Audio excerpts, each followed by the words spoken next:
There are a couple things you ought to know about Ed, and I'll tell you about that in a minute. In the meantime, some of you may have been out at the airport and walked across the one way you can get out to the planes on the A concourse. You still hear music, Indian music out there, but now you learn about the gold rush, and believe it or not, Ed and this group here are responsible for that. So go out there, walk across the concourse over to Frontier Airlines and notice the display. And hear the music, by the way, that Indian Native American music. The other thing that's going to happen this afternoon, in case you're interested, right next door, you're welcome, and Ed will talk about this as well, to enjoy 150 years. Can you imagine a city 150 years old? Well, it's a great display. You're going to love it. Stick around for a bit and make sure you enjoy that part as well. You learned that Ed's a historian by birth, basically. Happened to be born down here in Colorado Springs, I believe. And his family, of course, did build that hotel down there in Manitou Springs as well. Well, Ed is definitely a historian, and it's our opportunity now to enjoy a little information about and have him bring us up to date on what 130 years are going to look like 130 years from now. Ed Nichols.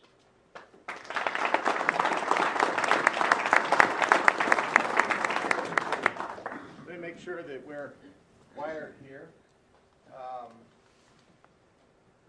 There's something about the passwording here that we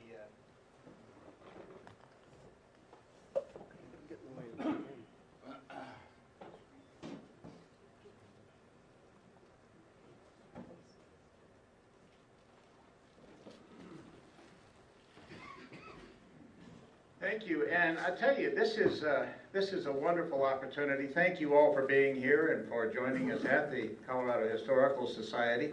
I'm going to give you a brief overview of where we've been, where we're going. It's only 130 years worth of chronology and then taking it out into the future.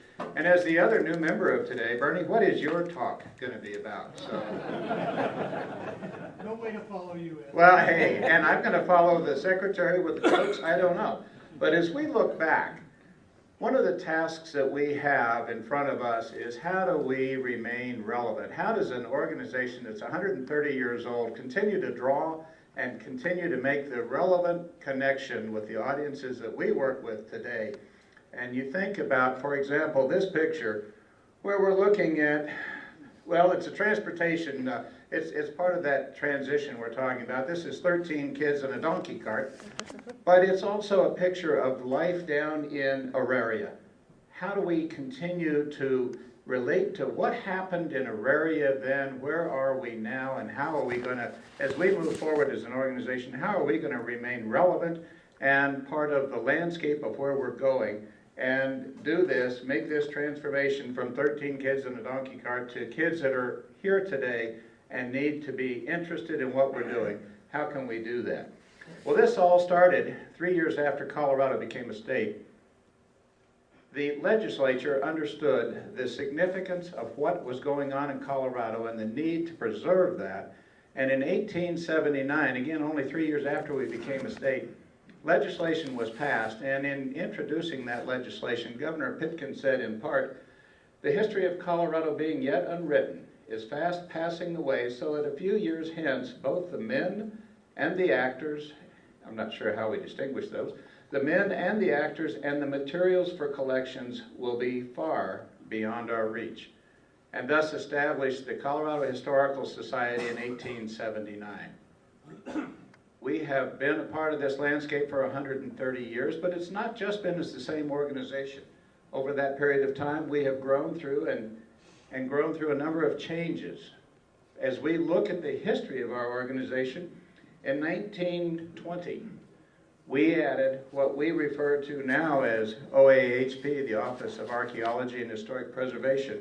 At that time, it was known as Archaeology and Ethnology, but recognizing that Colorado was such a home and there was such an interest of archaeological treasures in the state, that it was added to the charter of the Colorado Historical Society that would be one of the things we would do in carrying forward. Another major change came in 1992 when the state voted via the constitutional amendment to allow gaming in the 3 gaming cities, which on July 2nd will change the laws again. But in doing that, in 1992, they designated the State Historical Fund as a recipient of a portion of the tax revenues, and those revenues were indeed returned to the state through grants and awards for preservation.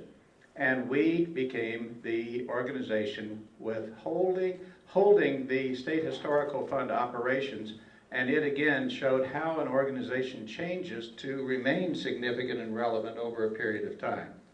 During that same period of time, we have changed. We've moved into a lot of locations. We started out as a single room in the Glenarm Hotel, which, Bernie, you'd be interested to know we shared with the state capitol. State capitol was right down the hall. They had 2 rooms, we only had 1. We went from there to the Denver Chamber of Commerce building in 1886, and we were there for a portion of time until legislation in 1909 allowed the creation of the building at 14th and Sherman. As a 4th grader in Colorado Springs growing up, going to Steele School, our class came up to that building, which is where I've seen you recently, Bernie. It's now focuses as the State Senate building, and we're a number of the meetings and workings of the Colorado legislature take place. We were in that location for 62 years before we moved to this present building that you see now. We've labeled these slides growth and expansion because as the organization has expanded, we've had to grow, we've had to move. We're in this building, we came in this building in the early 70s.